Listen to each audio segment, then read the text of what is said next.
आज हम स्टार्ट करने जा रहे हैं क्लास 10th का चैप्टर नंबर 5, जिसमें सबसे पहले हमें पढ़ना है अरिथमेटिक प्रोग्रेशन के बारे में। तो अरिथमेटिक प्रोग्रेशन के कॉन्सेप्ट को हमें पहले पता करना होगा कि इसका मतलब क्या होता है।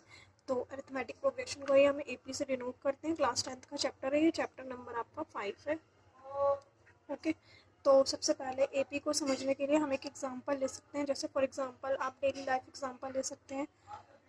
जैसे आप मान सकते हैं कि आपकी कोई सैलरी, आप कोई जॉब कर रहे हो और सैलरी है आपकी डेली लाइफ बेसिस पे, ठीक है। डेली बेसिस पे आपकी फर्स्ट जो डे की सैलरी है वो है 500 रुपीज़, और नेक्स्ट डे से आपकी सैलरी 50 रुपीज़ इंक्रीज़ होते जा रही है। तो फर्स्ट डे की सैलरी आपकी कितनी हो जाएगी 500 रुपीज़, और नेक्स्ट डे की सैलरी आप लोगे तो वो कितनी हो जाएगी 550।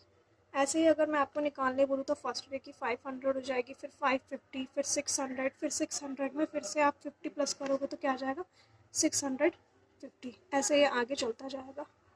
तो एपी का क्या यूज़ है, जैसे फॉर एग्जांपल मैंने आपसे इसमें बोला कि आपको बताना है कि जब आपका जॉब का 50 डे होगा, 50th डे होगा, तो उस दिन आपकी सैलरी क्या होगी। तो ऐसे अगर हम 50 प्लस करते जाएंगे तो इसमें तो काफ़ी टाइम लग जाएगा। तो इसी कॉन्सेप्ट के लिए हमने क्या, एक हमारे पास एक इजी फार्मूला है, एक इजी वे है निकालने का, उसका यूज़ हम एपी में करते हैं। अभी इसमें जो है, अगर हम जनरल टर्म्स लेंगे तो एपी में कुछ नेमिंग्स होती हैं। जैसे फॉर एग्जांपल जो 500 है, इसमें आप कुछ भी ऐड नहीं कर सकते। ये फर्स्ट टर्म है, ये एज इट इज़ रहेगी, तो इसको फर्स्ट टर्म बोलते हैं, जिसको ए से डिनोट करते हैं। तो ए क्या है हमारी फर्स्ट टर्म, ठीक है। उसके बाद आपको देखना है कि इसमें कितने का डिफरेंस है। सबसे पहले आपको ये पता होना चाहिए कि एपी होने के लिए क्या कंडीशन है। तो एपी होने के लिए कंडीशन क्या है कि कॉमन डिफरेंस सेम होना चाहिए। आपके पास क्या सेम होना चाहिए, कॉमन डिफरेंस, जिसको हम डी से डिनोट करते हैं। अब कॉमन डिफरेंस का मतलब क्या होता है, बहुत सिंपल है। जैसे डी आपको निकालना कॉमन डिफरेंस, तो दो कंसेक्यूटिव टर्म्स के बीच में कितने का डिफरेंस है वही आपका कॉमन डिफरेंस हो जाएगा। जैसे इजीली आप यहाँ देख सकते हैं कॉमन डिफरेंस कितना होगा 550। इसमें से अगर मैं 500 को माइनस कर दूँगी तो कॉमन डिफरेंस हमारा कितना आ जाएगा 50। ओके, तो ये आपकी हो गई फर्स्ट टर्म, ऐसे हो गई 50 आपका हो गया कॉमन डिफरेंस। ऐसे ही हो सकता है कि लास्ट टर्म में इसको 700 ले लूँ, तो इसके लिए लास्ट टर्म क्या हो जाएगी एपी के लिए, ए एन से इसको डिनोट करते हैं, ये हमारी क्या हो जाएगी लास्ट टर्म।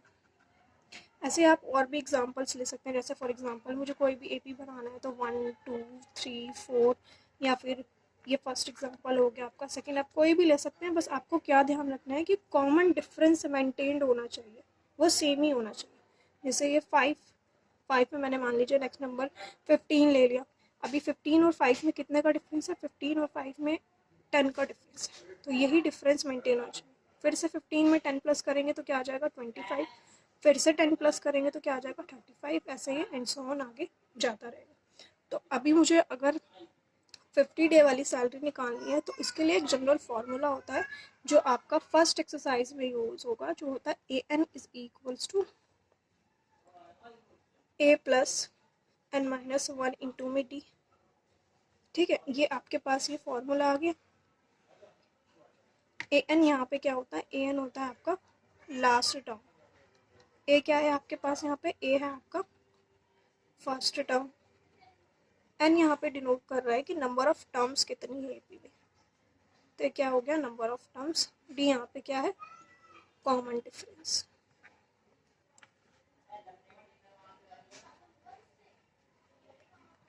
अब ऐसे ही आपको अगर एपी से निकालनी है तो फर्स्ट टर्म में हम क्या कर रहे थे, फर्स्ट टर्म हम किसको ले रहे थे, ए को।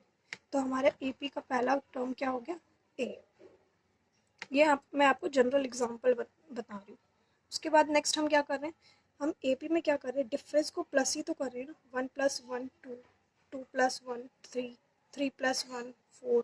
तो हम क्या कर रहे हैं, डिफरेंस को प्लस करते जा रहे हैं। तो सेम यहाँ पे ए है, ए में हम फिर क्या कर रहे हैं प्लस डी। फिर उसके बाद फिर से हम इसमें नेक्स्ट टर्म में डी प्लस करेंगे तो ए प्लस डी प्लस डी। फिर से हम इसमें डी प्लस करेंगे तो ए प्लस डी में फिर से एक और डी प्लस करेंगे। ऐसे ही आगे चलता जाएगा। तो क्या टर्म बन जाएगी, फर्स्ट ए, फिर उसके बाद ए प्लस डी, उसके बाद ए प्लस 2d, उसके बाद ए प्लस 3d, और ये ऐसे चलता जाएगा। ओके, तो इसका यूज़ करके, सिर्फ आप इस फॉर्मूले का यूज़ करके फर्स्ट एक्सरसाइज को बहुत ही इजीली कर सकते हैं। आपको बस क्या ध्यान रखना है कि एपी होने की कंडीशन क्या है कि कॉमन डिफरेंस सेम होना चाहिए।